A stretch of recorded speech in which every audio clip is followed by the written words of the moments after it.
Hi, here from Brussels. I brought the European flag to Brussels, and that's very surprising. Maybe some will say, oh, why? There's enough European flags, and look around. It's true, there are so many here at the European Parliament Square, and there's really many European flags. But this European spirit seems to be missing here in the year 2023, because there is a lack of Europeanness somehow in the spirits of decisions. And I will tell you why. Because we have obviously a big crisis this year since the war of Russia against Ukraine and the economic war of Russia against all of us. And we have not done a lot of things together. We must have the spirit of unity, and we need victory bonds. Yeah? Victory bonds, common European debt.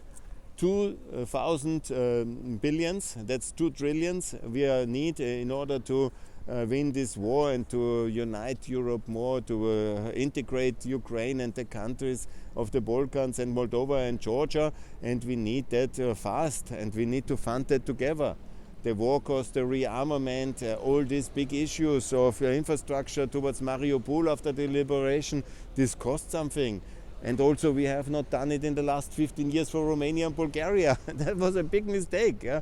In 2023, now I discover, I was just in Bulgaria a long time again, after 20 years, and the infrastructure is not ready.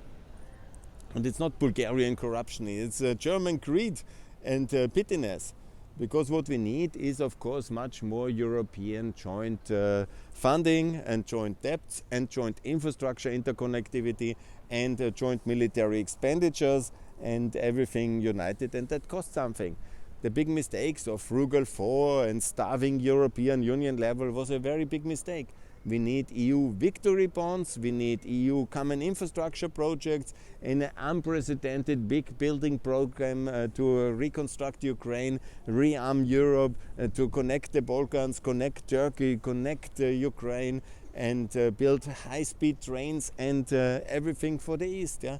The COVID recovery was for the Southern Europeans very much, and they needed it, it was good. And now we need for the Eastern Europeans in the time of war, we need a similar but even bigger package. And all the funny people who told me when I campaigned since 2016 that we need Ukraine in the European Union, they told me it's too expensive. No, the war is really expensive. Yeah? And you can say it's very expensive, but we need to do that. And obviously we need more unity. That means also fast-track enlargement of the 3 NATO allies, Montenegro, Albania and Macedonia. And then, of course, to get this done very fast. And obviously we need also an ambitious trade agenda and to open up the European Union towards America, Mercosur, India and the ASEAN countries, Australia, African Union, Uzbekistan, the Gulf Cooperation Council, to name the most important ones. Yeah? And this is very logical, a bigger unity agenda, more unity and more openness, and the opening of the European labor market towards the candidate countries, the euro for all candidate countries immediately, and also to basically economically integrate them immediately. That's the logic of my proposal, and that's, I think, the logic of the European answer to the Russian war. And since Korea, we had a clarity that we had to respond to the Soviet or Russian threat with European unity, so the logic is again and again exactly that.